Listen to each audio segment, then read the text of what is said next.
Movie footage used in the kill count is owned entirely by the copyright holders. Dead Meat makes no claim of ownership and simply uses the footage for purposes of education, commentary, and criticism under fair use. Please support filmmakers and the art of filmmaking by watching Saw 5 in its entirety on home media or streaming services where available. Welcome to the Kill Count, where we tally up the victims in all our favorite horror movies. I'm James A. Janice, and today we're looking at Saw 5, released in 2008. Saw 5 is the directorial debut of David Hackl, who served as the production designer of the previous 3 Saw films, so, nice little promotion for that dude. With all your faves like Eric Matthews and Daniel Rigg dead, Saw 5 leaves us with Detective Mark Hoffman, the undercover Jigsaw apprentice, now trying to tidy up all the loose ends left over so he can live free and saw hard. How many kills will Hoffman rack up in his first solo flight as our killer? Let's find out and get to them. The movie begins on a dark and stormy night where this tatted up dude Seth Baxter wakes up chained to a workbench. Billy appears on a TV and is all puppet pissed about the amount of time Seth served for killing someone. You served 5 years of what should have been a life sentence for murder. Then he puppet explains Seth's present situation. There's a big blade above him that's about to be slowly lowered down. In 30 seconds, it'll start cutting into him, and in 60, it'll finish the job. The only way Seth can stop the blade is to hold his hands inside the vices beside him until they get crushed to a bloody pulp. The blade starts swinging, and it is instantly one of the scariest traps we've ever seen. Just the sound of this thing would make me poop my pants. Seth's underwear may or may not be soiled, but he is scared enough to follow the rules and put both his hands into those vices, crushing them like red pepper. After that excruciating experience is over, the vices let go, but the blade keeps on a-coming. As it swings back and forth across his abdomen, it cuts into his skin and sends some viscera flying all around the room. Seth lies there dying, and in his last moments, looks over to see the eye of someone watching him from behind a screen. His last words are of quiet indignation. Is it what I'm supposed to do? With one final nasty eviscerating swing, the pendulum blade kills him, and the clamps around his neck release to allow a final dramatic death gasp. That was a solid meal of gore for our opening kill of the movie. Better cleanse our palates with a title card. Since the Saw series is now a full-fledged TV show at this point, Saw 5 starts with what's essentially a previously on Saw, showing Strahm getting locked inside that makeshift operating room by an unseen Detective Hoffman. He finds another way out, but in no time at all, he's getting ambushed by a pig head and knocked out with delicious drugs.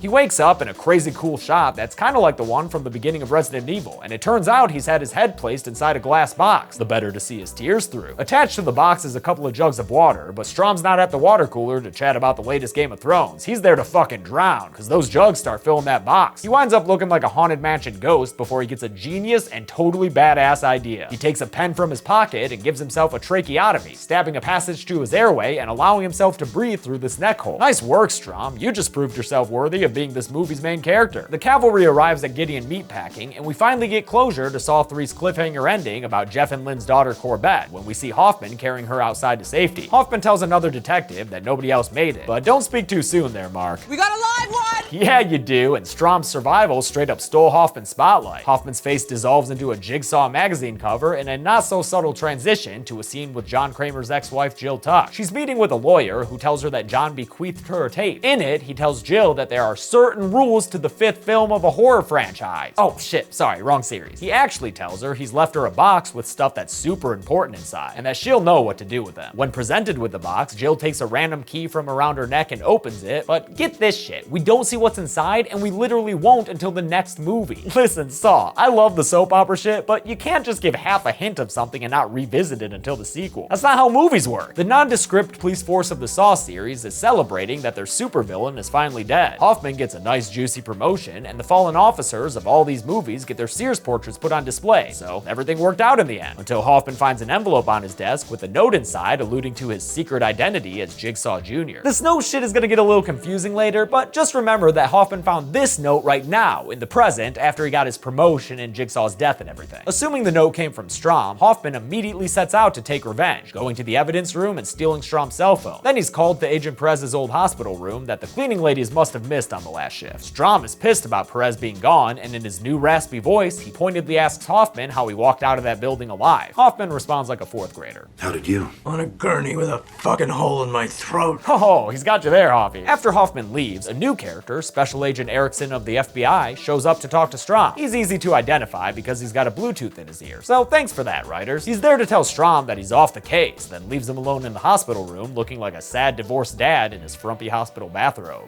This is all fine fine and great, but we needs us a trap plot. And Hoffman begins it by unveiling a real neat shoebox diorama and a rack of monitors showing a series of rooms. I'm glad Jigsaw and his apprentices never advanced beyond a third-grade science fair presentation style of their traps. The trap plot begins with 5 people waking up to find their necks ensnared by a cable that runs back towards a very head-choppy style blade. What's great is that by this point in the series, even these randos knows who's behind their predicament. Jigsaw. This lady Britt points out that, wait a minute, Jigsaw's dead. But before they can make sense of anything, Billy appears on a TV to welcome them all to his playground. He tells them they've got shit for morals and are selfish as fuck, but today, This singular way of thinking will be put to the test. Today, 5 will become 1 with a common goal of survival. presently, they're all connected to each other with those cables around their necks. And they're gonna get a little too much off the top if they don't free themselves with the keys across the room. But the cable connecting all of them only has enough slack for one person to reach a key box at a time. And they've only got 60 seconds for all of them to get free, starting from whenever one of them goes for a key. Your lifelong instincts will tell you to do one thing, but I implore you to do the opposite. There's also a 15-minute timer connected to some nail bombs that'll go off and kill them if they're not out of the room by then. You know, just for extra motivation. What's great about this trap plot is that rather than start fucking up immediately, these people all play it cool and try to figure out the riddle of why they're there and what connects them to each other. You know, besides the death cable around their necks. But eventually, drug addict Malik gets properly instigated by mysterious Charles in his cool-ass voice. It's a game!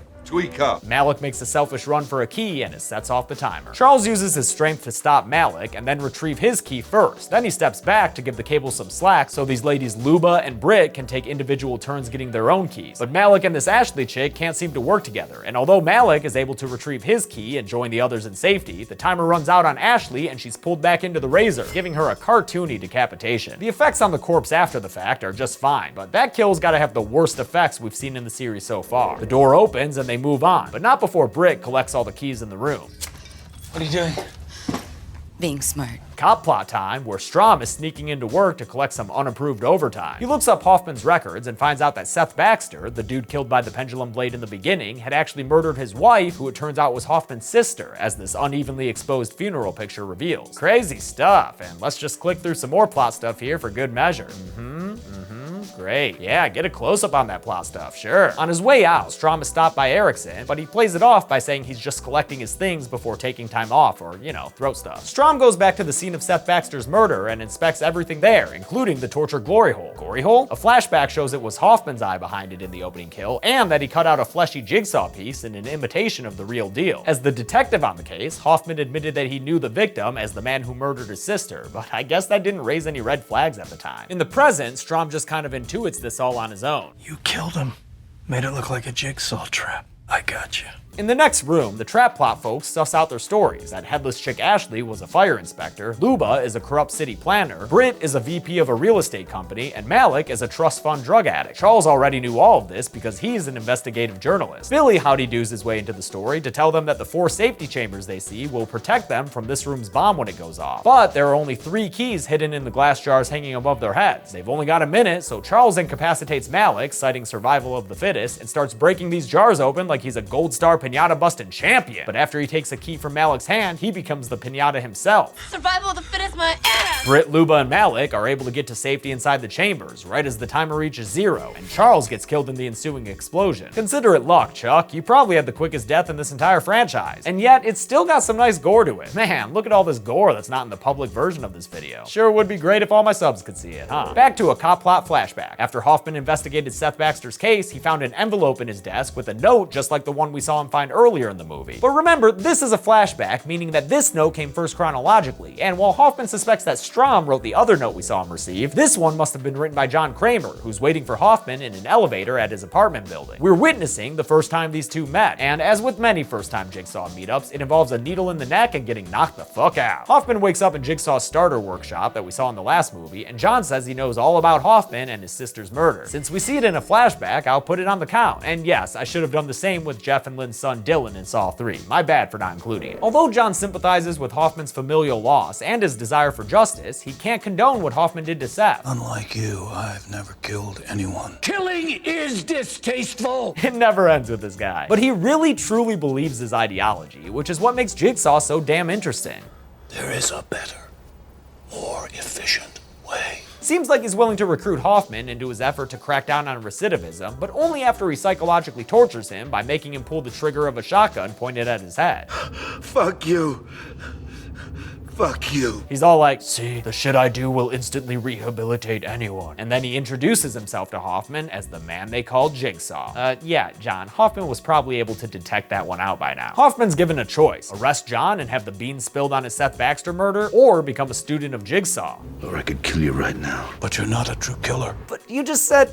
Whatever, John. You know what happens in the end. Jigsaw gets Darth Hoffman as an apprentice. In the present, Hoffman calls up Bluetooth Erickson and casts some shade on Strom, hinting in all sorts of ways that he could be the Jigsaw accomplice they've been looking for. Erickson grows more receptive to the propaganda when he finds the Jigsaw files missing from the office and figures out Strom must have stolen them. Meanwhile, Strom is just taking a waltz down Saw memory lane, checking out this still unclean scene of the first movie's razor wire Saw trap, which was the trap that gave us our first ever on-screen Saw victim. We see a flashback in which the victim Paul gets attacked by a pair of pigheads. During a fight with Biker Pighead, Paul gets stabbed with a needle by Red Robe Pighead, who is John Kramer rocking a bomb-ass bald head and a slick goatee. No wonder Hoffman's on board. This flashback is one of those where we watch old stuff played out more in depth, but it's done in a cool style, and like I said before, seeing the fuller picture of the storyline always feels kinda neat. Also, turns out that Hoffman had warned Jigsaw of Detective Tapp closing in on him, so Jigsaw planted Dr. Gordon's penlight on the scene and had Hoffman lead Tapp to Gordon as a suspect. Further flashbacks show Hoffman helping John set up the nerve gas house party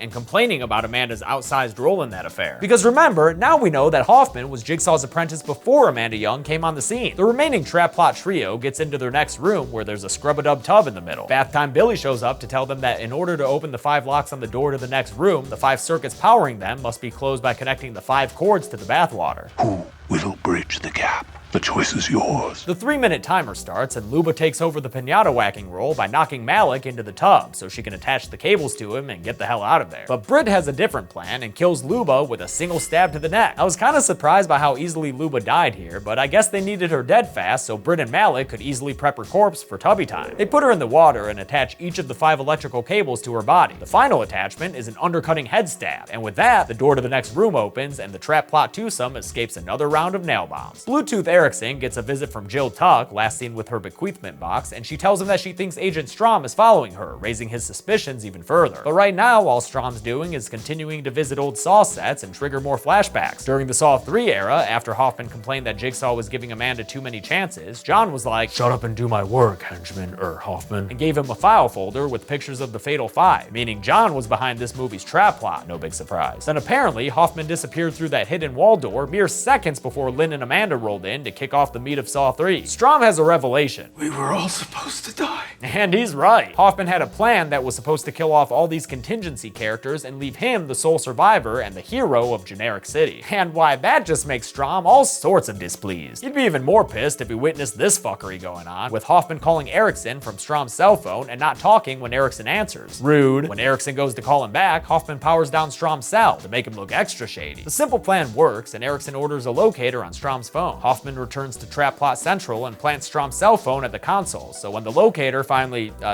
locates it, it's that torture headquarters that Erickson rushes off to. The Trap Plot folk are in a room with a contraption that don't need no Billy tutorial. There's a beaker and some buzzsaws, and they'll have to fill the beaker with blood to open the next door. At first, they assume they'll have to fight to the death to see who lives, but then they realize they could have all survived these traps by working together. Yeah, no shit, you idiots, but just in case you, the viewer, wants to know how they were supposed to pass each room specifically, here you go. Britt sees that the keys from the first room were all the same, meaning after one person retrieved their key, they all could have used the same key to free themselves. The bathroom trap would have worked with all of them getting a survivable shock instead of one person frying like Luba did. And in that second room, those safety chambers could have fit more than one person, which I thought was pretty damn obvious, but I guess the whole thing with these characters is that their instincts are selfish, so it makes sense that they missed it. They're not good people. Billy pops up to confirm everything they've already figured out, and while prepping for the joint blood sacrifice, Malik reveals that he's probably there because he accidentally killed 8 people when he burned down a building in exchange for some heroin. He didn't know that those people were in the building when he burned it down, but apparently Britt did. Turns out she set that plan in motion by paying a drug dealer to hire Malik for the arson, since she needed the land for real estate stuff. The others, Fire Inspector Ashley, Reporter Charles, and City Planner Luba, had all helped cover it up somehow, keeping everyone out of jail. You're a monster! So are you. We both deserve to be here. Aw, torture traps, bringing people together since, well, actually, this is kind of the first time they've been successful in that regard, isn't it? Hoffman arrives at what looks to be his home, and Strahm is right there behind him. Strahm just walks right through the door to stalk Hoffman through the house, and hey, is it just me or does this place look kind of familiar? Like that trap door in the ground and those tunnels? Yep, turns out this is the nerve gas house. And apparently Hoffman remodeled it to be a home. It's kind of far-fetched, I know. But look, while Strahm's looking around the infamous tunnels, he even sees the door to the shit room. He doesn't opt to enter it, instead pressing on to find a room with that glass coffin we saw John making in a flashback in Saw 4. Inside is a tape player, and when Strahm plays it, he hears Hoffman's voice instead of John Kramer's. Hello, Agent Strahm. It tells him good job on the detective work, but lay the fuck off now, man. It also says the only way safely out of this room is inside that box full of glass shards. But Hoffman himself is lurking just outside that room, and when he makes a noise, Strahm stops the tape to hear what's up. Meanwhile, Malik and Britt stand side by side as they prepare to sacrifice any future hand grip strain. In the goriest scene of the movie, their hands are buzzsawed apart to fill the beaker with blood. And Malik especially just fucking goes for it, man. Look at that shit. Dude is wrist deep in that saw. At least they have each other to lean on as they make their sacrifice. When the beaker has its fill, the door unlocks, so it looks like Britt and Malik have made it. Yeah, I love a real happy feel-good ending. Or, you know, except for the super fucked up arm. Later, Erickson arrives at the building, having followed the phone tracker, and when he walks into the torture trap command center, he finds Britt barely alive on the ground. She woozily tells him that they won, and he calls for immediate medical assistance. So yeah, she and Malik actually succeeded and survived. While waiting for the medics to arrive, Erickson takes a look around and finds Hoffman's planted evidence setting up Strahm, including a cell phone on the table and the files Strahm took from the station. Erickson also finds a folder with some headshots of Matt Walsh in it. Oh shit, no, those are pictures of Erickson. So now he thinks that Strahm was targeting him next. He calls in an APB on Strahm, meaning Hoffman's gambit has succeeded. Speaking of Hoffman, he enters the room with the glass coffin only to find it empty, meaning Strahm didn't follow the instructions on his tape. Instead, Strahm attacks Hoffman from behind, and after a short bout, knocks him into the glass coffin and closes the lid, locking him inside. I got you,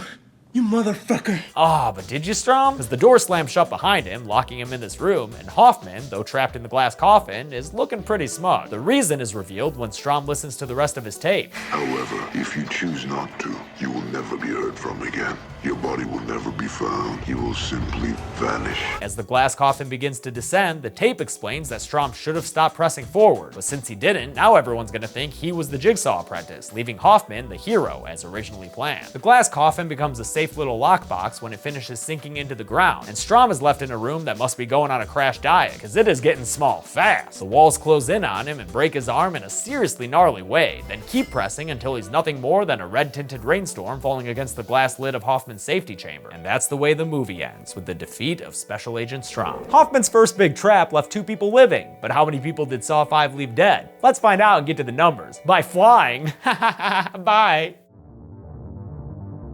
In a series low, tied with the first movie, only 6 people died in Saw 5. The victims consisted of 3 men and 3 women, giving us an even 50-50 split, and with a runtime of 95 minutes, we got a kill on average every 15.83 minutes. I'll give the golden chainsaw for coolest kill to Agent Strahm, who really could have used a pair of droids to shut down all the garbage smashers on the detention level. Dull machete for lamest kill will go to Ashley, because I hate how fake her decapitation looks. For shame, Saw 5. The platinum punji sticks for coolest trap will go to the necktie trap, also known as the collar. I love the tension, pun intended, of each person having to give and take so they can all escape, and the reveal that one key would have freed them all is an excellent way to illustrate how selfish these people's instincts were. Rusty mousetrap for lamest trap will go to the shotgun chair that Jigsaw put Hoffman in. What, his test was to be willing to pull the trigger on himself? Also, I don't know guns, but I've read that with the way that cartridge is shown to have been loaded afterward, Hoffman should have actually had his head blown off. I'm giving every Untitled Saw sequel a personalized subtitle to help it stand out. This week I give you Saw 5, The Hoffman Cometh. And that's it! Saw 5 came out in 2008, and although it opened in 2nd place thanks to High School Musical 3, it did make enough money to justify Saw 6, which I'll be covering next Friday, YouTube willing. Until then, I'm James A. Janice. This has been The Kill Count. Thanks a lot for watching this week's Kill Count. I want to thank a couple of patrons like Macy O'Banion and Marisa Sanchez. I really appreciate all of you being understanding about all the stuff I'm facing with the Saw Kill Count. Sometimes I over-tweet about it, but it's just because this is my job and my life and I'm so passionate about it. Feel free to keep me in check and be like, alright dude, we got it. Despite all the hard work, I've been having a blast making this series. Alright y'all, be good people.